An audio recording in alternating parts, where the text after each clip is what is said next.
tourna dans la mystérieuse bourgade, mais se perdit. Elle trouva un vieil homme qui l'accompagna. Là, les femmes achetèrent encore ses poteries. Elle demanda où se trouvait le jeune homme. La femme répondit « Le Sardar est parti dans un autre village ». Mariam fut troublée. « Sardar ?» Puis enfin, le cavalier arriva. Ils se retrouvèrent seuls. Mariam le remercia pour les poteries qu'il avait fabriquées pour elle. Il sourit et dit « J'ai une raison qui me pousse à revenir vers toi. Tu as quelque chose qui m'appartient. »« Moi ? Quoi donc ? » ?»« Ma bague. » Mariam eut peur.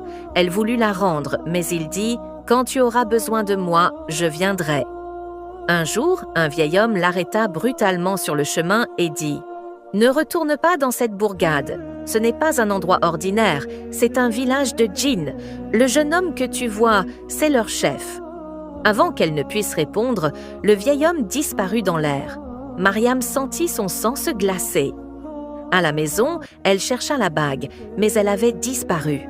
Sa mère avoua « Je l'ai vendue au bijoutier pour rembourser une dette. » Mariam comprit alors la gravité de la situation. Ce soir-là, le djinn revint. Il portait à son doigt la même bague. « Je récupère toujours ce qui m'appartient, » dit-il en souriant. Puis il avoua. « Le jour où je t'ai vu pleurer, je suis tombé amoureux de tes larmes. Je suis un djinn, mais je ne te ferai jamais de mal. » Mariam avait peur, mais resta silencieuse. Elle devint ensuite peintre grâce à Zaïd. Mais chaque nuit, elle s'endormait sans finir ses dessins.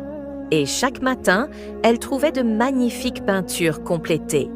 Elle comprit enfin que c'était le djinn qui l'aidait.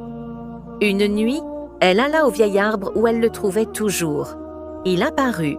Elle lui demanda « Qui fait mes peintures chaque nuit ?»« Moi, je peux tout faire grâce à mes pouvoirs. » Mariam pleura de gratitude. Elle lui donna un cadeau, un portrait qu'elle avait dessiné de lui. Le djinn fut ému. « Je l'accrocherai dans mon palais, » dit-il en souriant.